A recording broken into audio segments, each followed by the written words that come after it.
October 12, 1945. The war was technically over.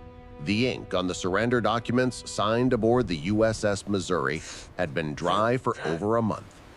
But for the 247 women standing on the cold steel deck of a transport ship in San Francisco Bay, the war was not over. It had simply changed from a physical battleground to a psychological purgatory. The ship's engines cut to silence, leaving only the sound of water lapping against the hull and the distant, mournful cry of gulls. Well, boys, Through there the she thick is. morning Moment fog, last. the I Golden never Gate thought I'd see Bridge her again. emerged like a phantom, It's a sight for towering sore structure eyes. of red steel that connected a land of victors to a vast, indifferent ocean. For the American sailors on board, this bridge was the gateway home.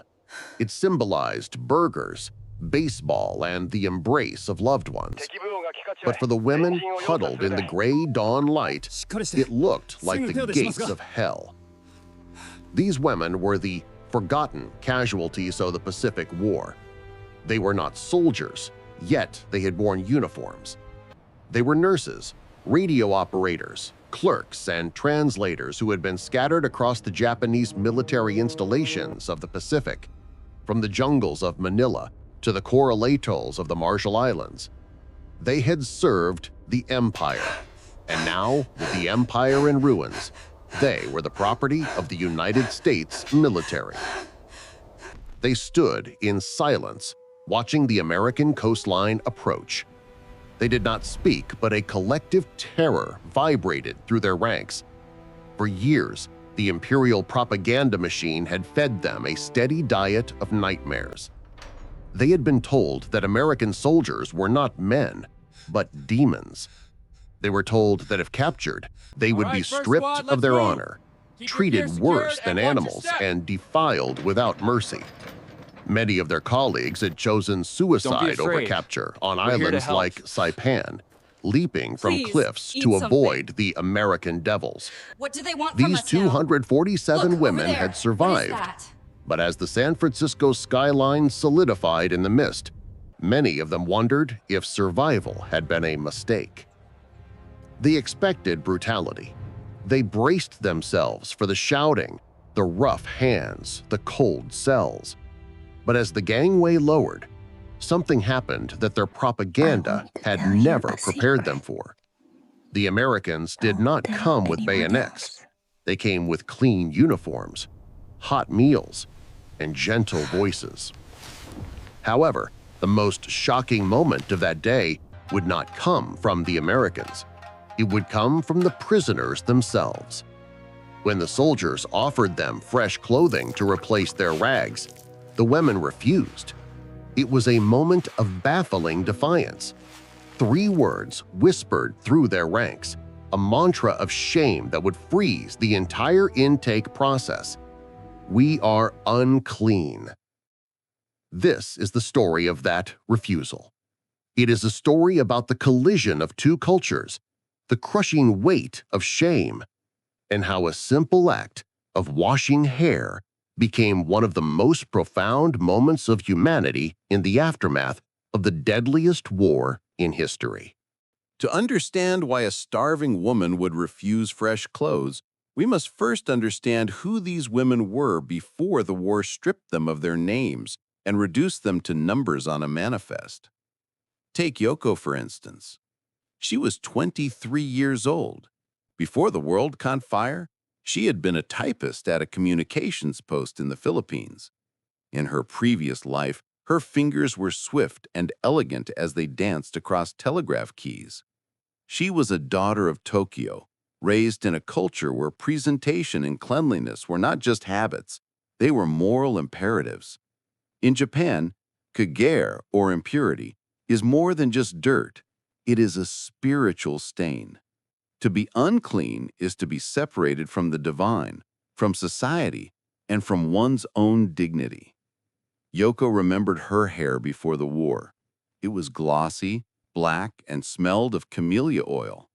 It was carefully pinned up every morning, a symbol of her discipline and her womanhood. But now, Yoko raised a hand to touch her head and felt only a matted, solid mass. It had been 4 months since she last washed it properly. 4 months of sweat, dust, tropical humidity, and the filth of internment camps. The journey across the Pacific had been the final indignity. The transport ship was crowded and stifling. Water was liquid gold, reserved strictly for drinking.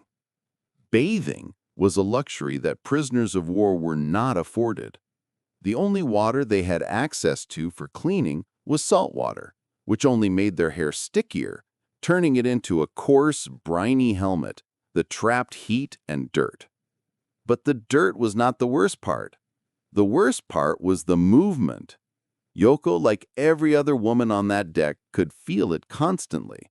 The subtle, crawling sensation against her scalp. Lice. Thousands of them. They were a living plague that they carried with them, a constant reminder of their degradation.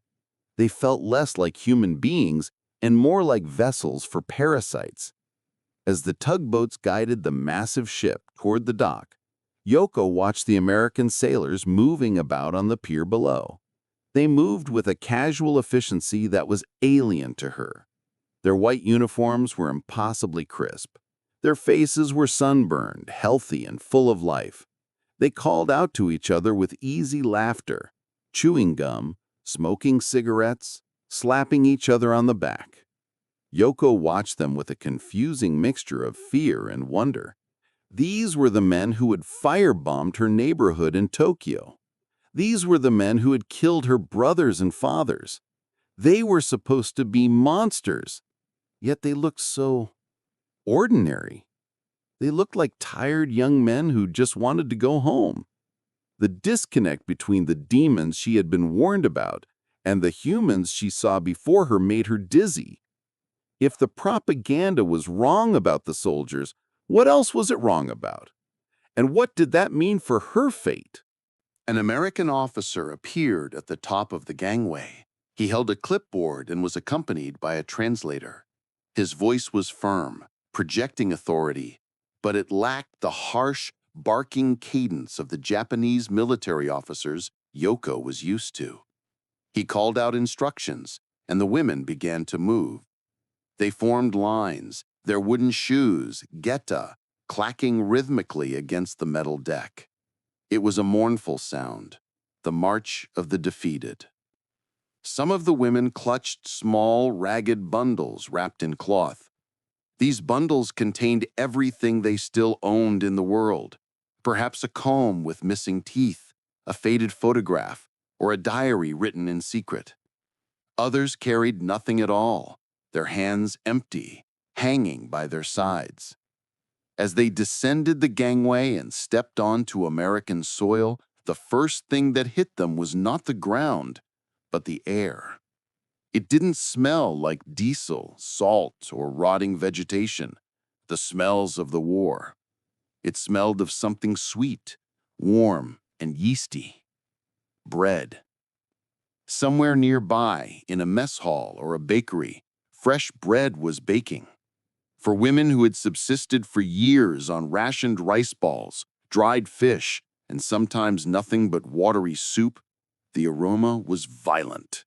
It was almost painful in its intensity. Yoko's stomach clenched in a spasm of hunger so sharp it doubled her over for a second. When was the last time she had eaten bread?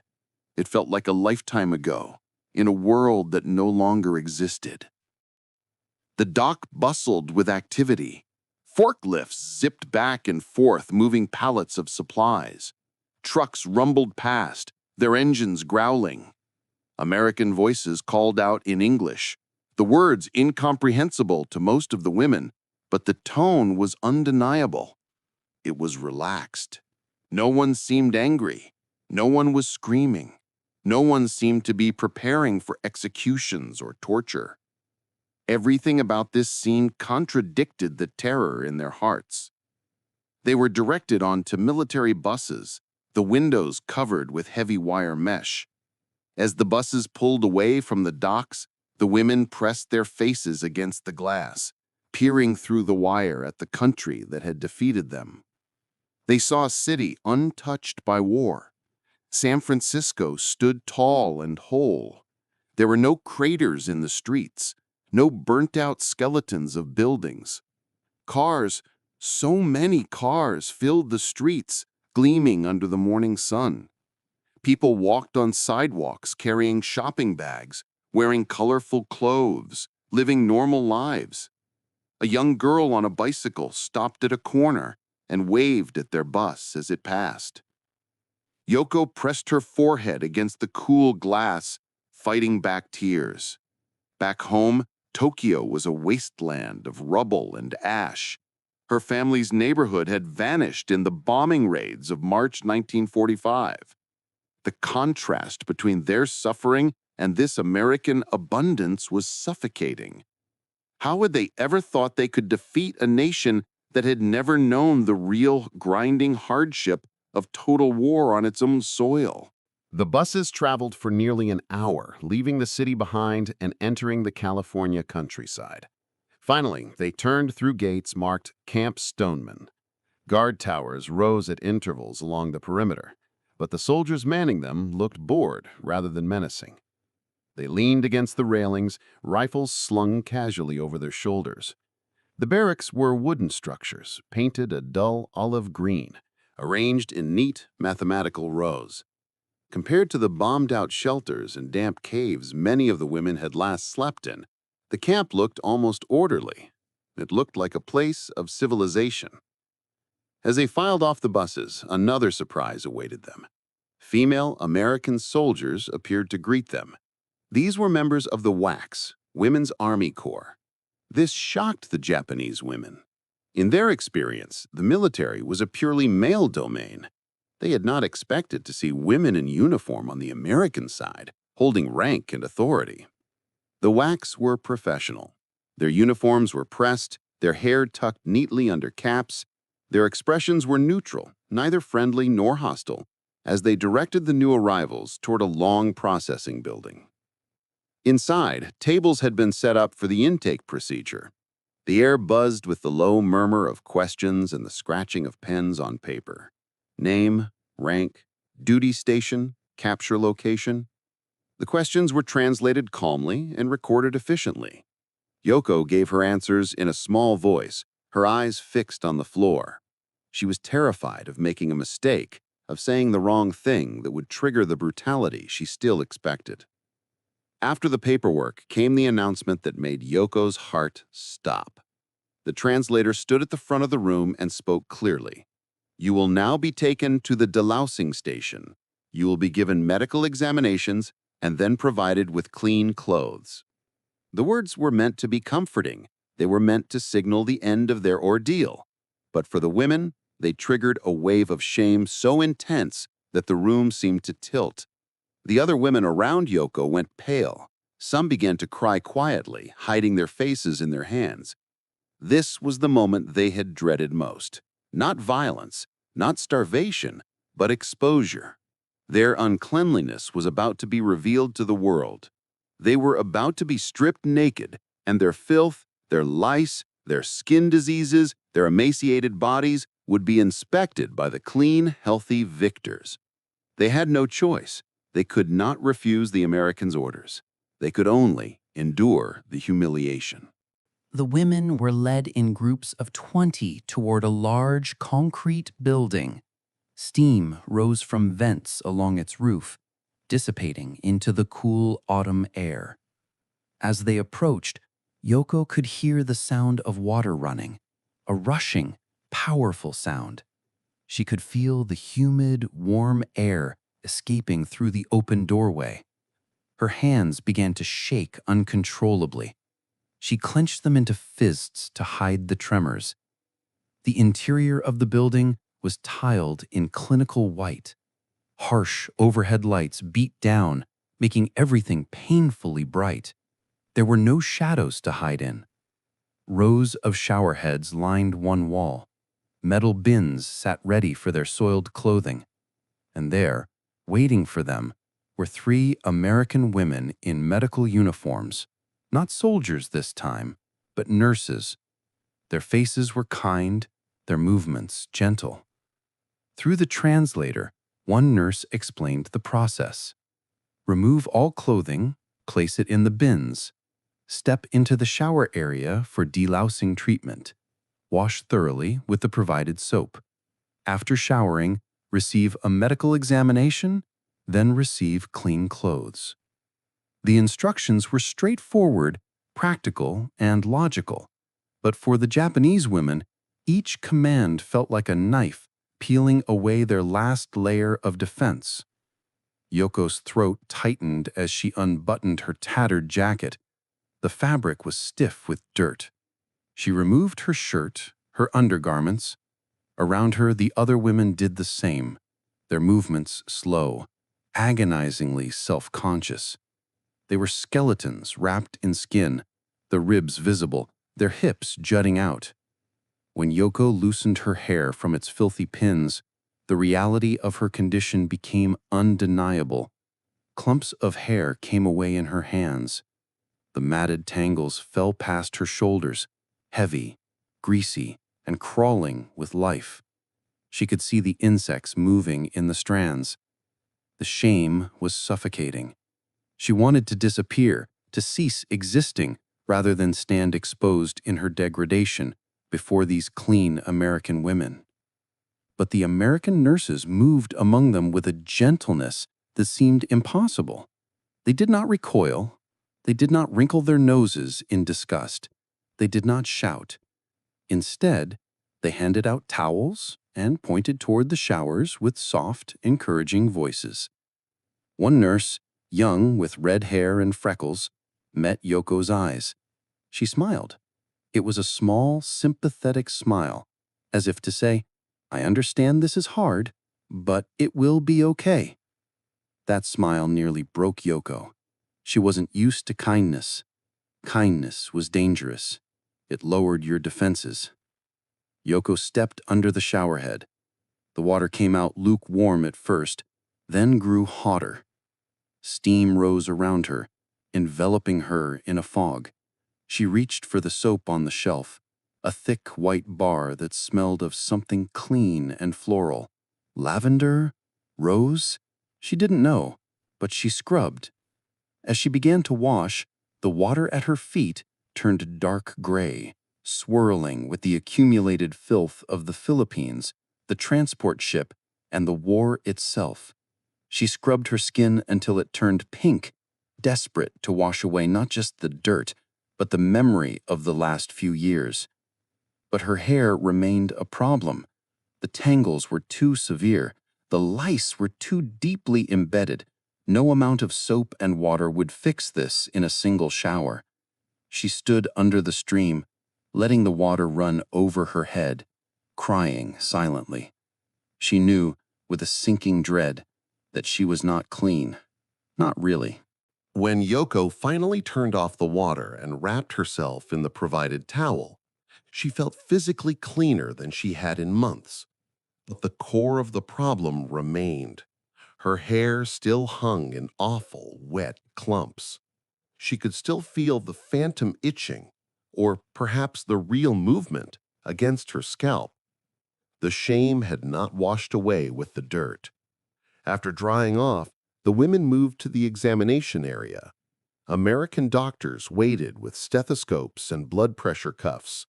They checked each woman systematically, looking for signs of tuberculosis, malnutrition, infection, and tropical diseases. The doctors were professional, their touch clinical. When the doctor reached Yoko, he examined her scalp. His expression grew serious. He called over one of the nurses and spoke in rapid English. Through the translator, they explained the situation to Yoko. "You will need special treatment for the lice infestation," the translator said. "It is severe. We will need to cut your hair short and apply medicated powder to kill the parasites." The news hit Yoko like a physical blow. In Japan, a woman's hair was her pride. It was her beauty, her identity. To cut it was to cut away part of herself. Historically, cutting hair was a punishment or a sign of renouncing the world. The doctor, seeing her distress, spoke gently. He explained that the infestation could spread if left untreated. It could lead to infection. Short hair would grow back healthier. His words made sense medically, but logic did not ease the pain of this final humiliation. Yoko was not alone. Of the 247 women, more than 200 had hair infestations severe enough to require cutting. As the realization spread through the group, a collective grief settled over them. They had already lost so much: their homeland, their families, their freedom. Now they would lose even this small piece of their dignity. After the examinations, the women were led to another room where stacks of clean clothing waited. It was American military surplus dyed a plain gray. Shirts, pants, underwear, socks, shoes. All clean, all neatly folded, all free of lice and filth. The WWII sergeant in charge gestured for the women to take their sizes and dress. But no one moved. The women stood in their towels, wet hair dripping onto the concrete floor, staring at the clean clothes as if they were cursed. The room fell silent, save for the dripping of water. The sergeant frowned, confused. She gestured again, more insistently. "Come on, ladies, get dressed, it's cold." Still, no movement. The women stood like statues, their eyes cast down, but their posture rigid. "What is wrong?" the sergeant asked the translator. That was when Sachiko stepped forward. Sachiko was an older woman, 41 years old, who had been a nursing supervisor. Streaks of gray were visible in her tangled wet hair. She held her towel tight around her thin frame. She spoke in halting English, then switched to Japanese to ensure she was understood perfectly. "We cannot," she said. "We are unclean. Our hair, it is full of lice. It is not right to put clean clothes on unclean bodies." The translator relayed this to the sergeant, who looked even more confused. "Tell them it doesn't matter," the sergeant said. "These are just clothes. They need to get dressed." But Sachiko shook her head. Behind her, the other women murmured agreement. Yoko found herself nodding. Yes, this was right. How could they accept clean clothes when their hair remained a nest of lice? It would be disrespectful to the clothes, to the people who provided them, and to themselves. It was a matter of honor. Even in defeat, even as prisoners, they could not abandon all sense of propriety. If they wore clean clothes while they were still filthy, they would be fakes. They would be lying about who they were. "We must be clean first," Sachiko continued, her voice trembling but firm. "Truly clean. Our hair must be treated. Only then can we accept these clothes." The sergeant stared at the group of women standing firm in their refusal. In all her months of military service, she had never encountered anything like this. Prisoners who refused clothing. Women who considered themselves too unclean to be helped. It made no sense by American standards, where survival and comfort usually came first. But looking at their faces, she realized this wasn't stubbornness. It was distress, genuine, deep-seated spiritual distress. She realized this was above her pay grade. She left to find someone with more authority. 20 minutes later, the sergeant returned with a captain from the medical corps and a senior WWII officer. The captain was a woman in her 30s named Helen Thomas. She had a no-nonsense demeanor, forged in field hospitals across Europe. Captain Thomas listened as the translator explained the situation. The Japanese prisoners refused to dress until their hair could be properly treated. They felt it would be disrespectful to wear fresh clothes while still lice-infested. Captain Thomas studied the group. She looked at their thin shoulders, their terrified eyes, their wet, matted hair. She had seen soldiers with frostbite, refugees with typhus, concentration camp survivors barely alive. She knew the face of suffering, but this was different. These were enemy combatants. Technically, they were part of the machine that had attacked Pearl Harbor. By the strict rules of war, she could simply order them to dress or let them stand there until they froze. She didn't owe them anything. But Helen Thomas saw something else. She saw women who were clinging to the last shred of their dignity. They weren't being defiant, they were being proud. They were asking to be restored to a state of humanity before they accepted charity. Captain Thomas made a decision that would ripple through the camp and history. She didn't shout. She didn't order the MPs to force them. She turned to her staff and gave a series of quick, decisive orders. Bring all available medicated lice treatment. Set up stations with scissors, combs, and antipyretic powder. Call in off-duty nurses and WWII volunteers. We are going to treat these women's hair, all of them. It was a logistical nightmare. Treating 247 heads for lice was hours of labor, but the order was given. Within an hour, the delousing facility had been transformed into a makeshift salon. 6 stations were set up, each with a chair, supplies, and an American woman ready to work. News had spread through the camp. Volunteers had appeared, nurses, WWII clerks, even the wife of a colonel who lived on base came to help. Captain Thomas addressed the Japanese women through the translator. We understand your concern about cleanliness. We are going to help you. Each of you will have your hair treated properly. Some of you will need it cut short. Others may be able to keep more length. But we will not move forward until you feel you can accept clean clothes with honor. Is this acceptable? Sachiko's eyes filled with tears. She bowed deeply. The women behind her followed.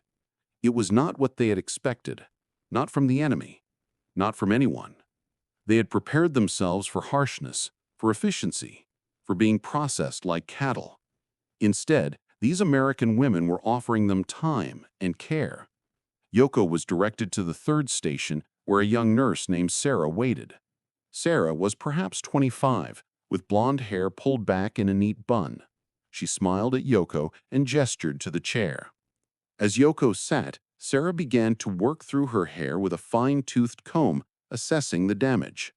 Yoko sat rigid, mortified that this American woman had to touch her filthy hair, had to see the lice crawling through it. She wanted to apologize, but the words stuck in her throat. Sarah worked methodically. Her touch was gentle despite the difficult task. She applied the medicated solution, working it through section by section. The smell was sharp and chemical, but to Yoko, it smelled like salvation. As she worked, Sarah hummed quietly, a tune Yoko did not recognize, perhaps a jazz song or a lullaby. It was oddly soothing. It filled the silence between them, bridging the gap between language and ideology. After the treatment sat for the required time, Sarah rinsed it out with warm water. Then came the cutting. Sarah showed Yoko the scissors, miming the length she would need to remove. About 6 inches, leaving Yoko with hair just below her ears.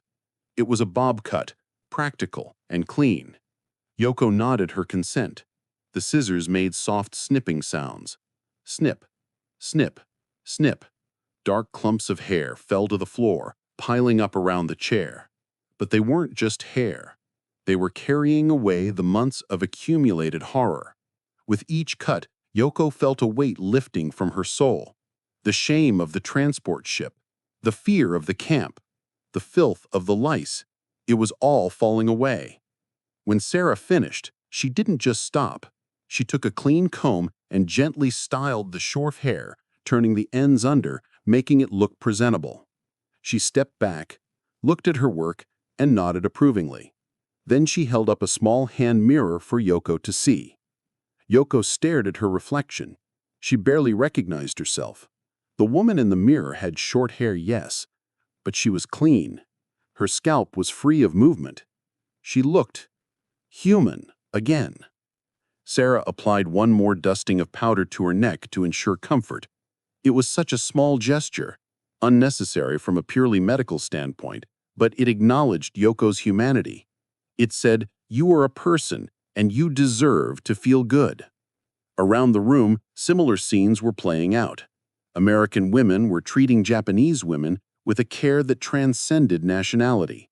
Some of the Japanese women were crying openly now. Some sat in stunned silence. A few even managed small, shy smiles at their American caretakers. The process took hours. The sun began to set, casting long orange shadows across the tile floor. By evening, all 247 women had been treated. Some had very short hair now, almost military cuts. Others had kept a bit more length. But all were clean, truly clean, for the first time in months. When the last woman was treated, Captain Thomas returned. She looked at the group, now transformed. They stood taller. The crushing weight of shame had evaporated. "Are you ready to accept the clothes now?" Captain Thomas asked. Sachiko stepped forward once more, but this time she did not just bow. She dropped to her knees. She placed her hands flat on the cold concrete floor and pressed her forehead against them. Dogeza. It is the deepest gesture of gratitude, apology, and respect in Japanese culture. It is a prostration usually reserved for the emperor or for gods. Behind her, the movement rippled through the room. Yoko dropped to her knees, then the woman next to her, and the next. Within seconds, 247 women were prostrating themselves before their captors. The room fell into a stunned silence. The American nurses and WWIIs stood frozen, unsure of how to react. They had just done their jobs, or perhaps acted out of basic human decency. They didn't expect this. Captain Thomas, visibly moved, cleared her throat. She stepped forward and spoke softly. "Please, stand up. You don't need to bow. Just take the clothes and rest. You've been through enough." Something shifted in the air. The war was truly over in that room, not because of a treaty, but because the barrier of hatred had been dismantled by a few hours of washing hair. The women arose. They walked to the stacks of gray uniforms. They dressed quietly. They put on the clean socks, the sturdy shoes, and then they walked to their barracks. That night, the barracks were quiet. Yoko lay in her bunk, the rough wool of the army blanket feeling luxurious against her clean skin. She reached up and touched the ends of her freshly shorn hair. It felt light. Outside, the California night was cool and silent. Inside, Yoko stared at the ceiling, her mind racing. Every warning she had been given about the Americans had been a lie. They hadn't tortured her. They hadn't mocked her. They had washed her hair. She realized then that the line between friend and enemy is drawn by politicians and generals, but it can be erased by ordinary people. It can be erased with a bar of soap, a pair of scissors, and a little bit of patience. The 247 women of Cap Stoneman would eventually return to Japan. They would rebuild their lives in the ashes of Tokyo and Osaka. They would grow old, have families, and tell their stories. But none of them would ever forget the day they refused to be unclean and the day the enemy gave them back their dignity. In the end, kindness proved to be a more powerful force than any weapon. It shattered their prejudices and healed their shame. And, in the silence of that barracks, Yoko finally slept, clean and at peace.